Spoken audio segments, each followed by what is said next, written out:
বোনদেরকে 1 মিনিটে একটা কথা বলি বোন, অনেক বোন এমন আছে যারা তার মা বাবা যেন তার ভাই বউ তার মা বাবাকে ভালোবাসে এটা চায়, চায় না প্রত্যেকটা বোন যে তার জন্মদাতা মা বাবা ভালো থাকুক এটা চায়। ও বোন, তোমাদেরকে অনুরোধ করে বলবো বোন, সত্যি যদি তোমার মা আর বাবার কল্যাণকামী হও তাইলে তুমি তোমার স্বামীর মা বাবাকে আপন মা বাবা মনে করে সেবা যত্ন করো। ওদিক দিয়ে তোমার ভাই বউয়ের দিলের ভিতরে তোমার মা বাবার মহাব্বত ঢুকায়া দিবে আসমান জমিনের মালিক আল্লাহ।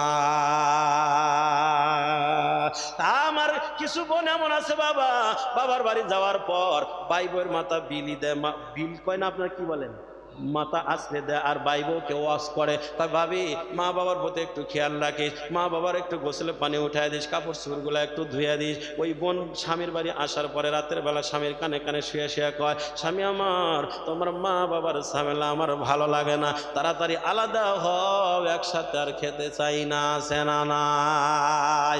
আমি ওই বোনকে বলবো বোন, তুমি কেন আমার মতো আব্দুর রাজ্জাক নয় আব্দুল কাদের জেলানিকে দিয়াও যদি তোমার ভাই বউকে ওয়াজ করাও, আর তুমি যদি তোমার স্বামীর মা বাবার সেবা যত্ন না করো, কখনোই তোমার ভাই বউ তোমার মা বাবার সেবা যত্ন করবে না, এটাই স্বাভাবিক।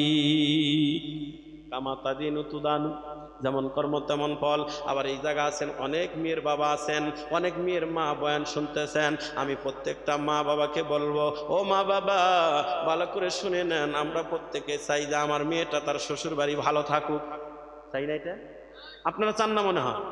সবাই চান?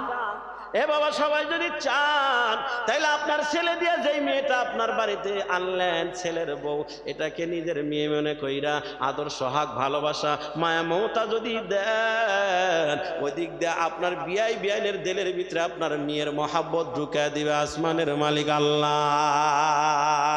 আর আপনি যদি আপনার ছেলের বউকে কাজের বুয়া মনে করেন, যা তা ব্যবহার করেন, তাইলে কখনোই আপনার মেয়ে তার শ্বশুর বাড়ি সুখে থাকবে না, এটাই স্বাভাবিক।